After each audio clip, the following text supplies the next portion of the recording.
গিয়াসুদ্দিন। আমার আইসক্রিমের নাম হলো নাম্বার 1 দাদাগোল্লা আইসক্রিম। ইরানি মিক্সের দোকানদারি করি। আঙ্কেল চকলেট আছে, লেমন আছে, কোলা আছে, কালাকান্তা আছে, চকলেট আছে, তেঁতুল আছে, তারপরে কাঁচামরিচ আছে, দুইটা পাতা আছে, কন্ডেন্স মিল্ক দুধেরটা আছে। একটা আইসক্রিম আছে 40 টাকা, একটা আইসক্রিম আছে 60 টাকা, একটা আইসক্রিম আছে 80 টাকা। এটা একটা আপনারা তো ফলো করেন আমি কিভাবে বানাই। প্রথমে দিবেন হালকা বিট লবণ, তারপরে দিবেন চিনি। আমার কাছে ভাইয়া সেকারিনের কোনো কাজ নাই, যা দেখতে আছেন প্র্যাকটিক্যালে বানাই দিতেছি। ইচ্ছা করলে আপনিও বানাইতে পারবেন, যদি আপনার ইচ্ছা লাগে আপনার বাসায় বানায় খাইতে পারবেন। খালি কোম্পানি থেকে ফ্লেভার দিয়ে সংগ্রহ করলেই হবে। কিন্তু ভাই আমি সংগ্রহ করে কিনে আনি, আমি নিজে বানাইতে পারি না। এই যে কাঁচামরিচ ধন্যবাদ এক লগে অ্যাড করা আছে, তারপরে এই যে হালকা জিরার ফাঁকি আছে, মশলা এটারে বলে আমরা সব কিছুতে ব্যবহার করে খাই। জিরা বাইজা ফাঁকি করে রাখবো। তারপরে মনে করেন হালকা একটু বরফের পানি দিলাম, যাতে এই মশলাগুলো সবকিছু একটা অ্যাড হয়ে যায়। তারপরে মনে করেন একটা বরফ এইভাবে নিবেন, নিয়ে মনে করেন বরফটারে হালকা একটু ধোয়া জ্বালাবেন।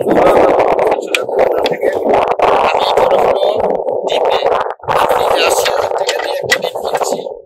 ডিপে ছোট্ট ছোট্ট কেক বানাইছি, কেক বানাইয়া পানি ফুটাইয়া তারপরে আমি বরফটা 24 ঘন্টা বরফটা হয়ে যায়। আমার বরফ কিনা লাগে না, কোনো বরফ ফ্যাক্টরি থেকে শীতে তো ভালো, যাতে বরফে কোনো অপশন না আইতে পারে। বরফটা আপনারা দেখেন একবারে ফ্রেশ সাদা, কোনো বকিঝকি নেই। আমি আছি ইরানি মিক্সে, টুরিস্ট পুলিশের একটু সামনে আমি আইসক্রিমটা বানাই বিক্রি করি। আপনারা যদি কোনো সময় নেক্সট টাইমে কক্সবাজার আসেন, ইরানি মিক্সে আসলে এই আইসক্রিমটা সংগ্রহ করে আমার কাছ থেকে খাবেন, আনন্দ পাবেন, খুবই মজা পাবেন। মজা না পেলে আমার কাছে কোনো টাকা লাগবে না। তারপরে আবার উপরটা হালকা একটু বিট লবণ দিলেন, তারপরে একটু চিনি দিলেন। এই যে মনে করেন কন্ডেন্স মিল্ক দুধ শিখছি আমি আঙ্কেল। আমি ছোটবেলায় পড়ালেখা করতে যায় আমার বাবা মার লগে একটু ঝামেলা ছিল, আমি রাগ করে বেনাপোল দিয়ে নিয়ে গেছিলাম। ইন্ডিয়ার বর্ডারটা খোলা ছিল, খোলা থাকার পরে মনে করেন আমি এক শিক্ষক লোকের কাছ থেকে সাগরের পরে এরকম আমি কাজটা শিখছি। শিখে আইসা বাবা মা তো আর আমার কোনো প্রশ্রয় দিল না, রাগ করে গেছি গে।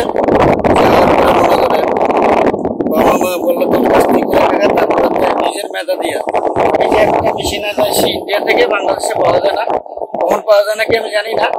তারপরে মনে করেন আমার নিজের চেষ্টায় নিজেই আমার চালাইতেছে। আমার এক ছেলে এক মেয়ে, আমি খুব সুখী আছি। আপনারা সবাই আমার কাছে আসবেন, আমার কাছে আইসা বেড়ে যাবে।